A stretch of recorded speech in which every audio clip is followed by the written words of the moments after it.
Por que contar uma história? Indo muito além do próprio sentido da obra e de se produzir, é uma questão sobre aprendizados e tradições.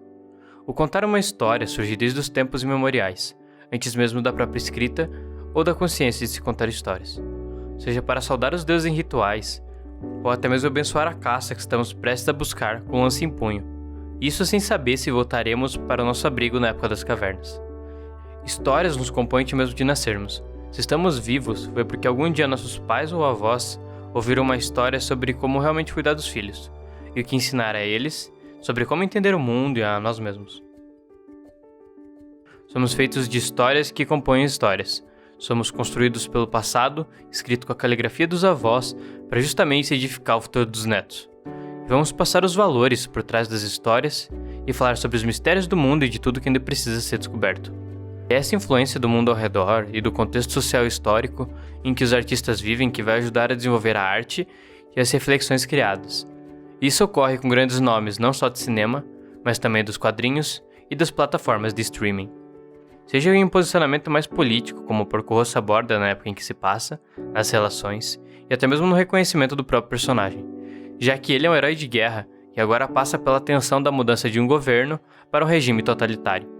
E justamente por não se posicionar a favor das leis dos homens, ele se afasta ao máximo das lutas sem sentido da guerra. E ele mesmo fala em um momento.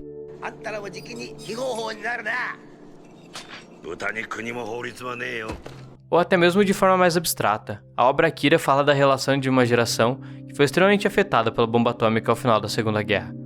Tanto que isso é visto nas explosões, no caos que a sociedade se torna, e ficando extremamente corrupta, sofrendo as resultantes da guerra, e como ainda afetam aos jovens que nasceram depois do acontecimento. Sendo destacado na relação em como os adultos exercem a pressão sobre a sua existência, já que ao ser um produto desse meio, elas também sofrem pela incerteza dessa existência. Sem contar que o externo da civilização acaba mostrando muito do interno, e de cada uma das pessoas que vivem naquela cidade, pela extrema violência, pelo culto ao retorno de Akira, que é uma das explosões, e até mesmo nas luzes como a arma mais forte e poderosa do filme, e a principal ferramenta opressiva contra a população dessa civilização. Mas essa análise vai ficar para outro vídeo, já que esses aspectos não ficam só nisso, pois essas relações acabam mudando muito mais que só alguns trabalhos artísticos, mas grandes gêneros também. Como os monstros e robôs gigantes como Power Rangers e Godzilla, que por mais clichê que seja, não tem como deixar de fora. E obras até mesmo como Paranoia Agent, com um único personagem, o Shonen Bat, que personifica o cansaço e a pressão do trabalho na sociedade nipônica. A história criada por cada um desses artistas fala mais deles e do contexto social do que falaria sobre os personagens e da própria obra, mostrando ser difícil excluir a experiência pessoal do artista da arte em si, seja em uma única ilustração ou produção cinematográfica maior e mais complexa.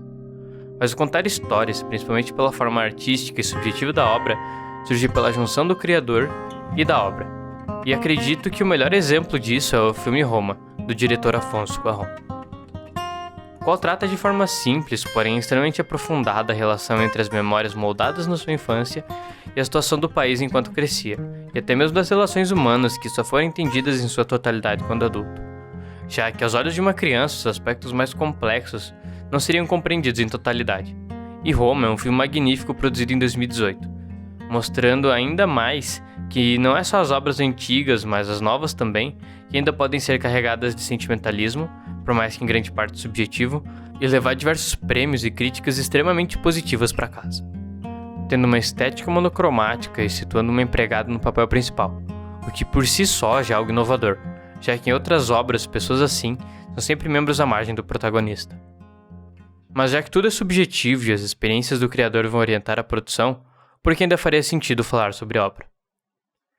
Um dos pontos de grande preocupação nas animações e construções iniciais de um projeto ou ideia são as referências. Com elas é formulado todo um estilo visual, linguístico e estrutural para o seu desenvolvimento e composição. Mas ao se falar sobre a obra, precisamos olhar além dos seus princípios e técnicas iniciais. A principal ferramenta para entender completamente um projeto, seja quadrinhos, animações ou qualquer outra obra artística, técnica e metafórica, está no telespectador.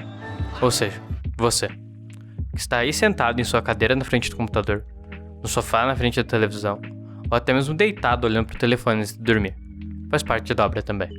E justamente nesse ponto que precisamos notar a importância de se falar sobre a obra. Nas artes plásticas, no cinema, na música, nos quadrinhos, nos jogos de videogame, somos uma figura atuante, a qual o criador nos apresenta o poder de julgar uma obra e se ela nos agrada ou não. Mas o que vai compor um bom trabalho artístico? Em grande parte, buscamos entender como grandes animações podem ter marcado tanto a nossa vida, seja por filmes da Pixar que nos fazem chorar, como Up, ou até mesmo obras que, mesmo com o passar de tanto tempo, continuam incríveis, como Akira ou os clássicos filmes do estúdio Ghibli. Cada uma dessas coisas permanecia intocável, com uma técnica surpreendente que se faz impossível até o momento de querer mexer para melhorar algo. Essa é aquela ideia de que se ficar melhor estraga. Mas, indo além do desenvolvimento dos personagens, do cenário ou da paleta de cores, essas animações são tangíveis, não com heróis completamente idealizados ou até mesmo com acontecimentos inacreditáveis que só estão ali para satisfazer um desejo inconsciente de que tudo torne a personagem e a sua força e suas capacidades incríveis. A real humanidade deles, por mais que animais antropomorfizados, é em momentos simples, seja quando se está dormindo na cadeira com a revista sobre o rosto, voando entre as nuvens, ou desbravando com admiração um lugar novo e desconhecido ao se mudar para uma nova casa em busca de uma nova vida. Mas a forma que isso mexe com cada um ainda é subjetiva, e por mais que tentássemos mensurar isso, seria impossível. Falar dessas histórias com o mesmo carinho que foram feitas é um ato de reverência a elas e aos seus criadores, e também a todas as memórias que possam ter surgido a partir de cada quadro cuidadosamente animado. A simplicidade dos detalhes que torna essas criações tão grandiosas não é só em forma, mas em movimento, expressando ainda mais a preocupação por ser sutil. Mas para não tornar isso uma análise tão subjetiva, onde só meu ponto de vista como narrador acaba orientando o debate, acho mais interessante que fôssemos a fundo e tentássemos compreender um pouco mais da real beleza de se contar uma história. Ao nos aprofundarmos em uma das formas de arte que mencionei antes, e nos caracterizarmos como espectadores, algumas perguntas acabam surgindo ao interagir com a história ao redor. Perguntas como: por que eu gosto disso? O que nesse filme ou série me faz sentir tanto carinho por ela? O que a história fala e por quê? E por fim, algumas questões mais importantes às vezes deixamos de lado, como qual o sentido da obra, por que ela fala o que fala e para quem fala. E essas perguntas vão nortear muito do desenvolvimento da obra. Ao se comentar sobre a construção de algo, devemos entender também para quem esse algo está sendo construído. No caso dos filmes do estúdio Ghibli, o sentido da obra está na arte dos detalhes e no carinho pelo que está sendo criado, tanto pela atenção à simplicidade dos dias cotidianos que vemos em filmes como Viagem de Chihiro ou Meu Amigo Totoro. O como construir a obra também vai influenciar muito no sentimento passado. Sentimos um carinho muito maior quando é um filme animado tradicionalmente pelas mãos de um senhor japonês já de barba branca, mais do que temos um desejo pela forma de grandes blockbusters como Frozen ou qualquer outra animação que virou franquia. Então no momento que sentamos, seja na sala de cinema, na sala de casa, ou até mesmo no ônibus com os fones para assistir uma dessas obras magníficas, acabamos importando para dentro da gente, junto com a experiência, uma das coisas que nos faz artistas. No caso, os sentimentos que a obra cativa em cada um de nós, assim como a história cativou nos artistas antes mesmo de sair do papel. Então o sentido da obra acaba se encontrando muito na jornada de construção dela. Assim como você, artista, acaba encontrando o sentido da própria arte, no aprimoramento do seu trabalho, muito mais do que só no próprio desenho ou modelo 3D finalizado. Se o fim da obra fosse o sentido de sua existência, ou por assim dizer, seu objetivo, as pessoas só sairiam de casa para ver o fim do filme, jogo de futebol, ou até mesmo a última nota tocada pela banda que gostavam.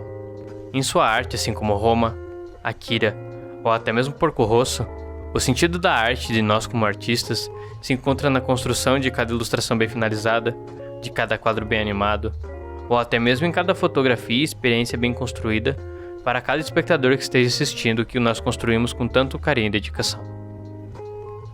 E independente do trabalho que dê, acredito que está aí o real sentido de contar histórias.